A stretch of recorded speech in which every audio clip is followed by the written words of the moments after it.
Welcome to Chillin' 101. We hope this video helps. You start by verifying prerequisites. Vscode with remote development, an SSH server or a DB on the device, and both machines on the same network. Once done, obtain the device IP and open a terminal on your host. For SSH, add a key with SSH keygen and copy it with SSH copy ID. For Android use, a DB TCP/IP 5555, then a DB Connect IP 5555. Do these first steps now so you can move directly into configuring Vscode. Next, configure Vscode to use the connection you established.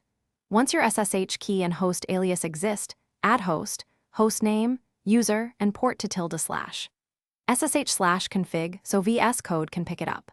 Then open the remote SSH extension and choose Connect to Host using that alias. If you used a DB, make sure Vscode's Android or Dart extensions point at the device IP and that a DB devices shows the device. Make sure timeouts and ports match between tools so the connection stays stable. Finally, open a remote workspace to confirm file access and launch a terminal. That proves code and commands run remotely. Forward debugger ports in Vscode so breakpoints and hot reload work.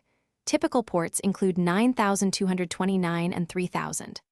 If something breaks, run verbose SSH or a DB logs, verify firewall rules and that the device IP hasn't changed, and confirm your SSH key is present on the target. One tip: restart the remote SSH service or a DB daemon before changing more settings.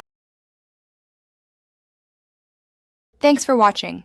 Consider subscribing if we helped you.